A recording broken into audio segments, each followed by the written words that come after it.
I want to tell you a story about a city where public transit was a battleground in the fight for equal rights. This was a time when Black men had come back from war in uniform, bearing battle scars, but were refused the dignity of riding public transit. When Black women coming home from work would be refused a seat. When just being Black in the city was an invitation to violence.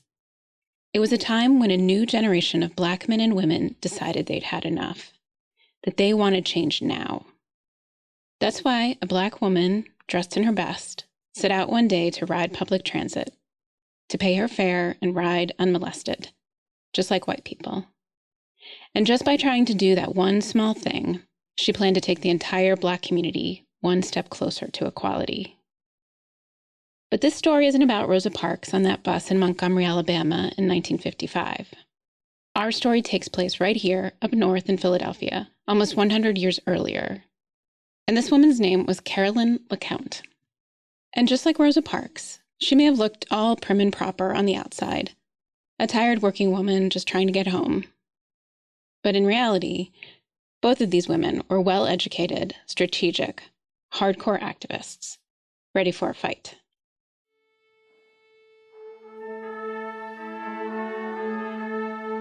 Welcome to Found in Philadelphia, a podcast dedicated to telling the stories of Philadelphia's past so that we can better understand the present. Because our history matters. I'm your host, Lori Ahmed. With each episode, I hope that you'll learn something new, see things a little differently, and be inspired to go discover some of this history for yourself, right here in the city of brotherly love. The following is the first episode in a special 3-part series recorded during the COVID-19 shutdown. The first 2 parts tell an action-packed story of our city during and after a crisis, while the third will slow things down a bit to understand the life and work of the hero of our story, Carolyn LeCount. I hope you listen to them all. Our story starts in Philadelphia in 1846. The city's official boundaries are still just 2 square miles, defined as the area between the Delaware and Schuylkill rivers from south to Vine Streets. This is the area of today's Center City. The population of the city and its surrounding districts has been exploding over the past few decades, and the total population has increased to about 5 times what it was in 1800. Many of the newcomers are poor Catholic immigrants from Germany, and more recently, large numbers from Ireland. The city has been rocked by waves of violence between Catholics and Protestants, and also riots between Irish immigrants and the large free Black community of Philadelphia, whose numbers have also been growing.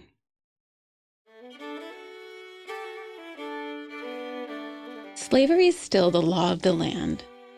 There have been a few unsuccessful slave revolts, by Denmark Vesey in South Carolina in 1822, and then Nat Turner in Virginia in 1831. And these have made slaveholders very, very afraid. Fears of enslaved people who could read, write, and organize ignited a crackdown across the South, with states enacting stricter laws about educating enslaved people and forbidding them to gather in groups unsupervised.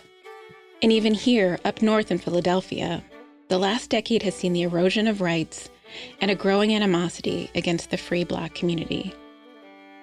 One humiliating blow came in 1838, when the Pennsylvania legislature expanded the right to vote for all white men, regardless of their wealth or class, while taking away their voting rights of Philadelphia's small number of wealthy Black men.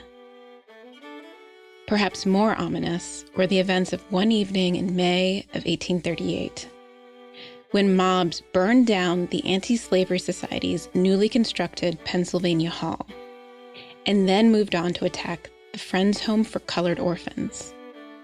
And even though they had advance notice that such an attack was imminent, the city did nothing to stop it or to bring the rioters to justice. Into this expanding, explosive metropolis, Carolyn Rebecca LeCount was born in 1846.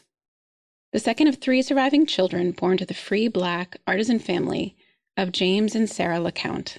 The LeCounts lived at 904 Rodman Street in Philadelphia's historic 7th Ward.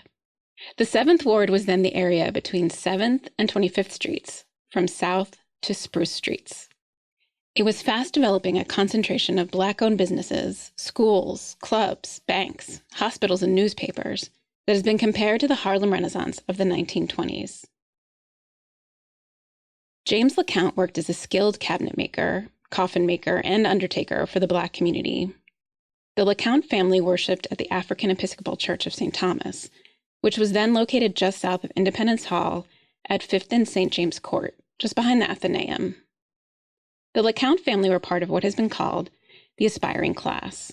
Here is Chris Hayashida Knight, adjunct professor of history at California State University, Chico, to help us understand what the aspiring class look like. The specifics of the work they do each day would locate them in the working class because they are seamstresses and domestic workers. And yet, at the end of the day, they get dressed up and put on a hat and go out into, the church bazaar and do the kind of benevolent work that wealthier white women around them are doing. So though they were working class according to wealthy whites, the LeCount family ranked among the wealthier members of the Black community. And they felt a profound sense of obligation to improve not only their lives, but the lives of the broader Black community through what some might call benevolent work, and others might call activism. James LeCount was a well-known member of the Seventh Ward community and was closely tied to prominent activists like Jacob C. White. White was, among other things, the proprietor of Lebanon Cemetery and an officer in the Philadelphia Vigilance Committee, which helped enslaved people escape to freedom through the network that came to be called the Underground Railroad.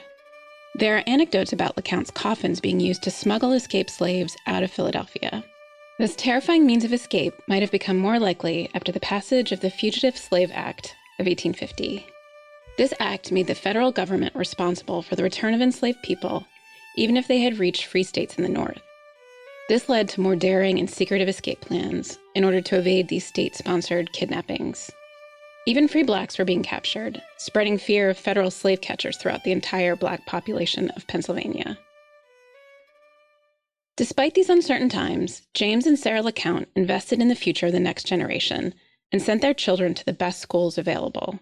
It's likely that the young LeCount children attended one of the well-respected Black private schools, which were located within people's homes and were taught primarily by Black women teachers. These are, in some ways, a sort of organized homeschool where there's a dozen students or 25 students, and they're in the same classroom with the same teacher all day long. This is historian Hayashida Knight again. We have the notion of the little schoolhouse on the prairie kind of in our American tradition, and that's very much what it's like. It's in the big city. The LeCount children would need a solid grade school education to prepare them for entry into Philadelphia's recently established Institute for Colored Youth. The Institute for Colored Youth was funded by a bequest from the Quaker silversmith Richard Humphreys upon his death in 1831. He intended the money to be used for the education of Philadelphia's African-American community. After a few fitful starts, including an unsuccessful boarding and agricultural training school, the Institute for Colored Youth was organized as a preparatory school and a boys and girls high school with full-time classes beginning in 1852. The Institute then operated out of two nondescript row houses at 716, 718 Lombard Street. The Institute would ultimately transform into the first historically Black college. Today we know it as Cheyney University. The ultimate success of the Institute in these early years can be attributed to the first principal, Charles Reason, a Haitian immigrant from New York who became a well-known abolitionist and educator. Reason came to the Institute from his position as a college professor, where he was the first African-American to teach at a predominantly white college.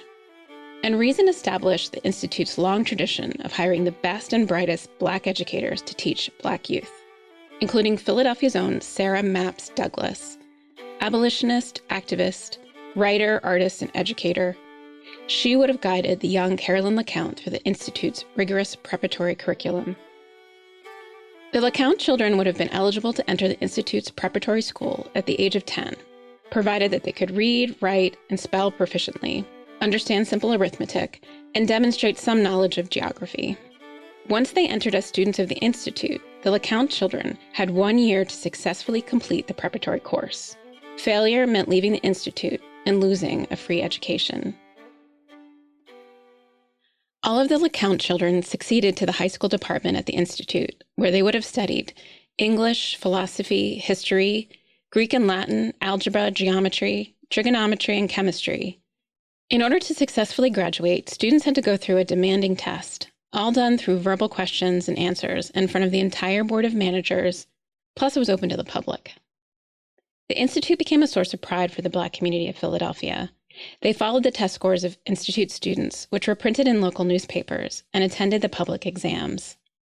Here's Hayashida Knight to help us understand how closely the community followed the students' progress at the Institute. You hear these stories in the paper of how these 15-year-olds perform on their end-of-term exams, and it really reads like box scores of baseball games, the way that the community is paying attention to who the upcoming stars are at the Institute for Colored Youth. The Institute also became an important community resource, offering adult classes and educational lectures in the evenings, and providing a public lending library of several thousand books. I think it's important to pause and reflect on what it means to educate Black people in the North during these years leading up to the Civil War, when the simple act of sending your children to school is seen as subversive in most parts of the country. At this time, slavery is not only being practiced in the South, it's expanding into newly acquired territory as the United States is aggressively growing west beyond the Mississippi. And slavery is even reaching into what had been safe areas of the North, where Black people are being kidnapped under the legal pretense of the Fugitive Slave Act of 1850. The system of slavery and oppression is growing stronger everywhere. At the same time, slaveholders are enacting harsh penalties on any form of education for those in bondage. So the act of Black educators teaching Black people in Philadelphia was a very powerful thing in many ways. I want to introduce you to Dia Jones, an educator and blogger in Philadelphia, who we'll hear a lot more from in the third part of the series. But she told me how inspired she was by visiting old Black schoolhouses and thinking about the importance of education. When I travel to certain places, I want to see where the old Black schoolhouse was. And it's just amazing when you look at it, and some of these are so small. Like, how in the world did you teach? But it was a must. We had to. The determination to get it done is what made people like, I'm going to go to this schoolhouse, and it's in the summertime, it's 100 degrees in there. In the wintertime, it's like one little heat source, and we're freezing, but we'll figure it out, and we'll manage. It's now 1860 in Philadelphia, and Carolyn LeCount and her siblings are hard at work on their studies at the Institute for Colored Youth. The city of Philadelphia is growing with a brash confidence. It seems like there's no way but forward to a bigger and better Philadelphia of tomorrow. The city has recently expanded to incorporate its adjacent boroughs, and its boundaries now extend to those we know today. There's a great deal of construction with the city's relentless grid of row-house-lined streets pushing beyond its old boundaries, north, south, and west. And nothing symbolizes the exhilarating speed and progress of the city like the latest, greatest innovation, this much-needed improvement in public transit, the horse-drawn streetcar. It's hard for us today to imagine a horse-drawn streetcar as a major piece of cutting-edge technology. But in 1860, it's poised to play a huge role in the expansion and modernization of American cities. Philadelphia's first form of public transit along its roadways was the omnibus, which appeared on Philly streets in the 1830s.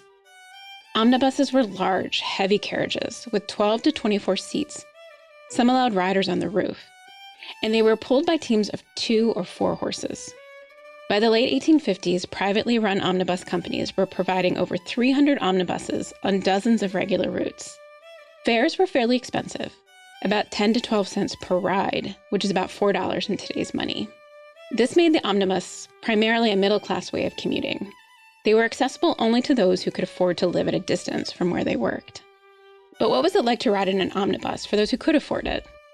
Well, omnibuses moved at speeds of 2 to 5 miles per hour over our narrow cobblestone streets and offered what was described by one Philadelphia rider as a heavy, jolting, slow, and uncomfortable ride. If you've ever ridden a bike around Old City, you'll have some appreciation for what this must have been like. Now, imagine the innovation of the horse-drawn streetcar, the great-grandfather of our electric trolleys. Streetcars could pull more people more efficiently over greater distances and could therefore charge reduced fares. Here's how they did it. First of all, unlike the omnibuses, streetcars rode on rails. Philadelphia's chief engineer established a standard design for the construction of the rails the streetcars would ride on. The rails were designed to be as low as possible and set within granite pavers that allowed other carriage traffic to cross over the streetcar rails relatively easily, like a speed bump today. The streetcars rode on iron wheels with a projecting rim or flange to keep it on the rails, like small train wheels. The streetcar carriages themselves were carefully streamlined to be lightweight, using lighter wood and sometimes canvas, and using slimmer axles to reduce the amount of metal. The lightweight cars running on standardized iron rails allowed for streetcars to carry a full load of 30 or more passengers with only 2 horses, and sometimes only with 1. Suddenly, you could pull more people with much less horsepower. And remember, back then, horsepower meant real horses that needed to be fed, cared for, stabled, and cleaned up after. So the need for fewer horses greatly reduced the cost to ride. Streetcar fares averaged about 5 cents a ride, or $1.50 today. Those horse-drawn streetcars first appeared on Philadelphia streets in 1858, running north to south along 5th and 6th Streets. But the streetcar system rapidly expanded, with 19 private lines operating within the first 3 years, and they soon put the old, bumpy omnibuses out of business. What was it like to ride the streetcar? Well, it's not all that different from riding a SEPTA trolley or bus today. You would hail the streetcar at the street corner along its route. The driver would be standing up front on an open platform, his hands on the reins, with a small projecting roof as the only protection from the weather. When the streetcar comes to a full stop, you and your fellow passengers would enter at the rear of the car by a small set of steps. Once inside the low-ceilinged car, you'd sit on bench-like seats, sometimes softened with cushions. As the car started off, the conductor inside the car would collect your fare. When you wanted to get off, you'd pull a cord to let the driver know your stop. This all sounds kind of familiar, but we have to remember what a difference the streetcar ride was from the slow, jolting omnibus. The streetcar ran smoothly along the rails at about 7 or 8 miles an hour. It offered speed and relative comfort. All of these rails being built in the city streets are a sign of bigger changes as Philadelphia modernizes. Streets are no longer public places where people sell their goods, where they walk and socialize with their neighbors, and where kids play. No, those are the old, slow, cluttered streets of the past. The city streets of the future are dedicated to the efficient transportation of people and goods. Streets are now optimized for the speedy streetcar, which makes the exceptional trip become ordinary. And the ordinary trip is longer than ever. The mayor claims it's the greatest public benefit the city has ever seen. What's not to like? Well, if you can't afford the fare, you can't ride. So Philadelphia streetcars were too expensive for most of the working class to ride on a regular basis. And if you're Black in Philadelphia, the driver might let you ride up front on the open-air platform, where you're not only exposed to the weather, but also to the dirt kicked up by the horse's hooves. But more than likely, you're not allowed to ride at all. Just like the omnibuses before them, Philadelphia's streetcars are not just segregated, they exclude Black people altogether.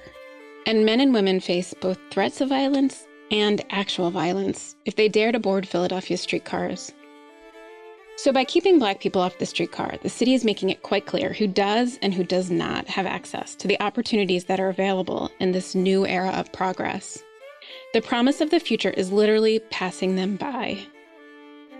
But maybe it shouldn't be all that surprising that African Americans are denied the right to ride public transportation in Philadelphia. The United States Supreme Court has recently come out with one of its most notorious decisions in the Dred Scott case, which effectively denies that Black people are citizens of the United States and have any rights at all. We've covered a lot of ground, and there's still a long way to go. So here's where we are. Philadelphia in the middle of the 19th century has grown exponentially in both population and physical size. Philadelphia is transforming into a modern city with new citywide services, including the recent public transit innovation of the horse-drawn streetcar. This is allowing citizens to move efficiently over longer distances. But progress is not being felt by everyone equally. Racism in the North is keeping the Black community from fully participating in the modernizing city, even excluding them from the streetcars and every other basic civil right. However, Philadelphia's Black community especially those leaders in the city's 7th Ward, are refusing to be defined by these limitations. They are actively organized and encouraging the education of the next generation. But it's 1860. Abraham Lincoln is about to be elected president. The country's on the brink of a civil war that's going to shake things up. And Philadelphia is right in the thick of it. Before we dive into what the Civil War looked like in Philadelphia, let's stop to celebrate with the Institute for Colored Youth. It's early May 1863, and Carolyn LeCount and 4 of her fellow students have kept at their studies through the war and are ready to graduate. It's time for those public examinations, and the upper floors of the Sansom Street Hall are packed to standing room only. Sansom Street Hall was located on the 600 block of Sansom Street, just half a block west of Independence Square. So most of the attendees could walk to the celebration without subjecting themselves to the violence and racism of Philadelphia streetcars. It's here at the Institute's graduation where Carolyn LeCount steps out into the spotlight, where she happily shines. The program begins with high school students demonstrating their knowledge in a wide range of subjects, from English composition to algebra, from Latin to anatomy. Carolyn LeCount gives a sparkling presentation on the cultivation of taste. Then the younger girls in the preparatory school recite a poem selected by Sarah Douglas, to much admiration and approval by the audience. Finally, the graduates are presented with their diplomas, according to their standing and final examinations. At the top of the class, in both classics and mathematics, even beating out her older brother, James Jr., is 17-year-old Carolyn LeCount. It's worth taking a look at this graduating class of 1863. Caroline comes in first, her older brother, James Jr., in second. We can easily imagine their parents bursting with pride that night. The other graduates include Joseph Rogers, a child of parents who had likely escaped from slavery in Virginia. He would live a long life working as a clerk in Philadelphia.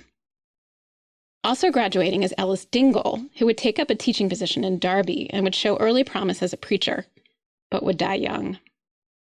Finally, the other woman to graduate in 1863 was Rebecca Cole, who went on to get her medical degree from the Female Medical College of Pennsylvania. Cole is one of the first African-American women to do so, and she eventually becomes the distinguished Dr. Rebecca Cole. More about her later. But the star of that evening in May 1863, without doubt, is Carolyn LeCount. She even inspires one R.B. Jones to write and publish a poem in her honor. You can read it on the podcast website. It's pretty awful. But this moment of triumph is soon overshadowed by other events. Because remember, there's a war on. At this point in 1863, Philadelphia has become a key hub for the Union's war effort. While the war started with an optimism that it would be over quickly, by 1863, the city is getting ready for the long haul. We don't typically think of Philadelphia as being an important part of the Civil War, but it was critical to the Union war machine. First, the city was home to the U.S. Naval Yard, then located at Washington Avenue and the Delaware River.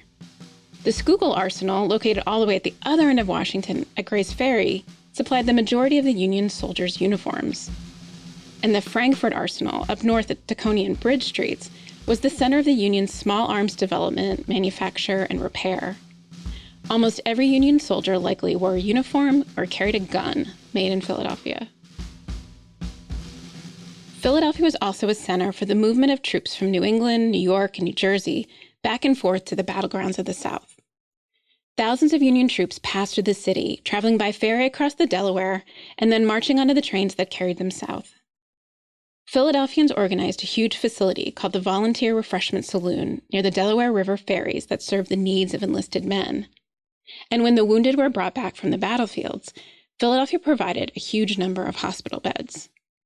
Among the earliest was the privately organized Citizen Volunteer Hospital near the railroad depot at Broad and Washington.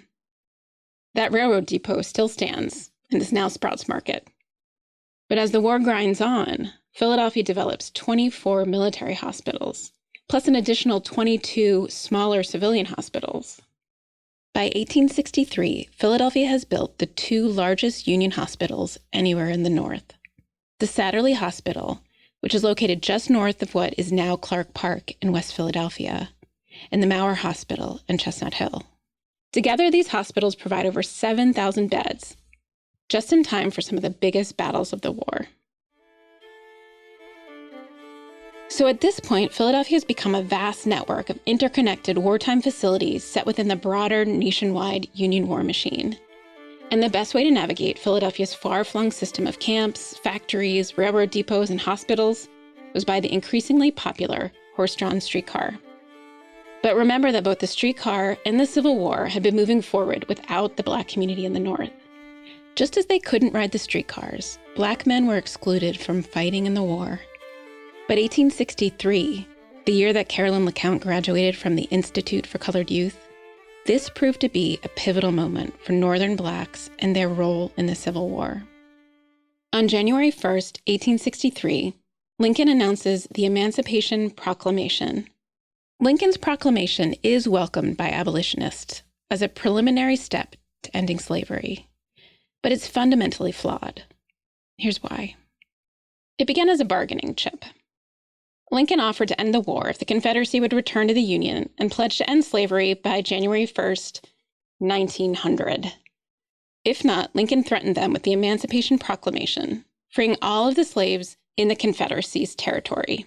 So when the South ignored this threat, and the proclamation was ultimately issued, its shortcomings revealed it as a political maneuver. It freed enslaved people in the rebellious slave states only, where the Union had little control, leaving an estimated 500,000 people in slavery in the bordering Union states of Delaware, Maryland, Kentucky, and Missouri. Their emancipation would have to wait until the end of the war. We know that Philadelphia's Black community did celebrate the announcement of the Emancipation Proclamation. It was described as a Jubilee Day, with all of the churches open and celebrations going on into the evening. We have a first-hand account of this from the remarkable diaries of Emily Davis, a young Black dressmaker who recorded her daily life in Philadelphia during the Civil War. While Emily Davis did not shine at the highest levels of the Black elite like Carolyn LeCount, Davis did have connections to that community, and she and LeCount must have shared many similar experiences. Here is Judith Giesberg to tell us what life was like for these women, as revealed in Davis's diaries. Giesberg is a Civil War and women's history historian at Villanova University, and author of Army at Home, about women in Pennsylvania during the Civil War. Her life was a mixture of unsurprising things for young, unmarried people. So lots of socializing. Not all of it is politics and work. So festivals and church-related activities, dating and intrigue between friends, that kind of stuff, gossip, that gives you sort of a view inside this community, which looks very familiar. And then, she deals with racism when she talks about that. That's her Philadelphia. So it's a Philadelphia that from the outside seems to have some opportunity for free people of color. On the other hand, it's very obvious that she's sort of a half citizen of the country as long as slavery exists.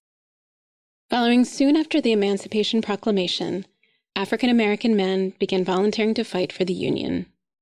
In February and March of 1863, the first Black regiments were organized, the 54th and 55th Massachusetts Volunteer Infantry Regiments, which included an estimated 1,500 Black men from Philadelphia. You might know them from the movie Glory. However, many were reluctant to fight for a government that denied them their basic civil rights. In fact, denied that they had any rights at all. Historian Giesberg explains their concerns. Not everybody in Pennsylvania, especially among the Philadelphia Black elite, was willing to rush into the army. And some people thought that certainly our enlistment is going to lead to citizenship. Other people said, no, we need to know that that's going to happen first. Otherwise, we're fighting for a nation that hasn't really committed to this. And all of those conversations were happening in Philadelphia newspapers, and people were talking about those things in Philly. The initial skepticism about joining up to fight within the Black community was slowly overcome by men like Frederick Douglass, who gave a speech in March 1863 at Mother Bethel AME Church entitled Men of Color to Arms. We know Emily Davis attended this talk, and it's likely that Carolyn LeCount would have been there too. But the real turning point for the Black community in Philadelphia happened in June of 1863, when news came of the stunning Union loss at Chancellorsville. And then, even more terrifying, General Lee and his Confederate Army crossed the Potomac in his second and final push to take the battle to Union territory. This prompted Philadelphia's prominent black men to put up posters with an appeal echoing Frederick Douglass, "Men of color to arms, now or never."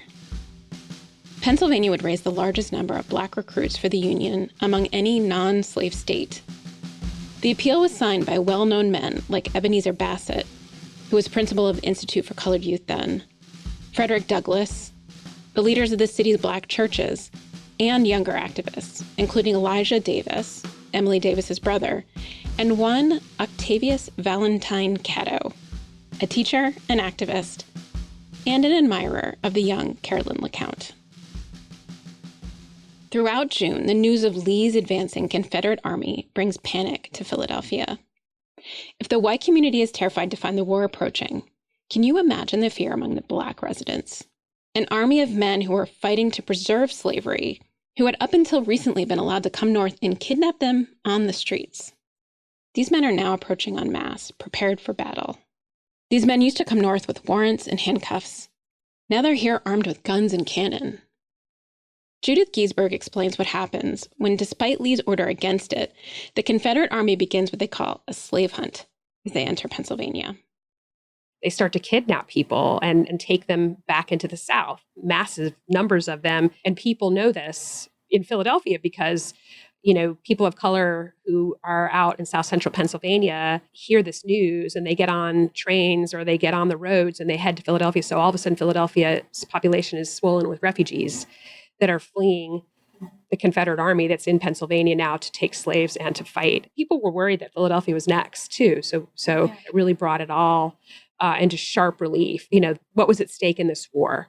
In a rare moment of solidarity, on June 17th, the city of Philadelphia outfits and arms a group of 90 black volunteers. They head to Harrisburg by train to offer their services to Pennsylvania's governor. Emily Davis is there to see them off. And since Octavius Caddo is among the volunteers, Carolyn LeCount must be among the crowd too.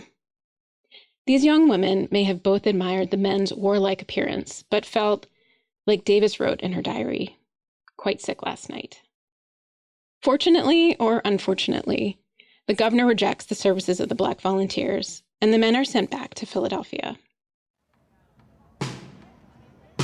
By late June, however, the Union begins to actively recruit black soldiers for the U.S. Army as segregated U.S. colored troops who will serve under white officers.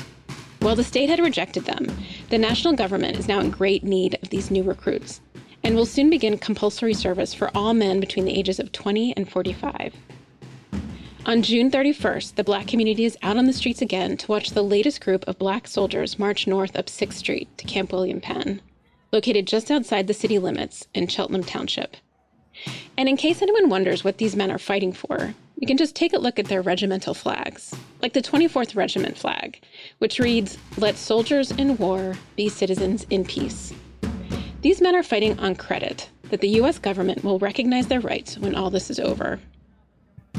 And just as the men, or the boys as Emily Davis calls them, march out of the city, Philadelphia is being flooded with refugees fleeing the advancing Confederate Army. The Battle of Gettysburg, the bloodiest battle of this brutal war, is about to start.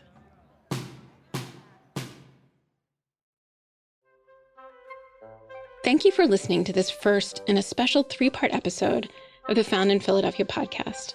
The life and times of Carolyn LeCount is such an action-packed story. Maybe you need some time to take a break and digest everything so far. But if you're ready to keep going, you can dive into the next episode right away. This podcast was made possible in part through a grant from the Athenaeum of Philadelphia. I'd like to thank Dr. Judith Giesberg, professor of history at Villanova University, for her ongoing work making so much of her research available online, and also for her time and interest in being part of this project. I'd also like to thank historian Chris Hayashida Knight at California State University, Chico, who has been very generous with his time and research. Also, huge thanks to Dia Jones, a current Philadelphia educator activist and creator of the Educate Her blog. You're going to hear a lot more from her in future episodes. I also want to recognize the working from home support of Cyril Tayandie, an associate teaching professor and audio engineer at Drexel University and head of Mad Dragon Recording Studios. I'll also need to thank Bill Dossett for helping me understand some legal terminology. I couldn't do this without all of you. Okay, let's find out what happens next.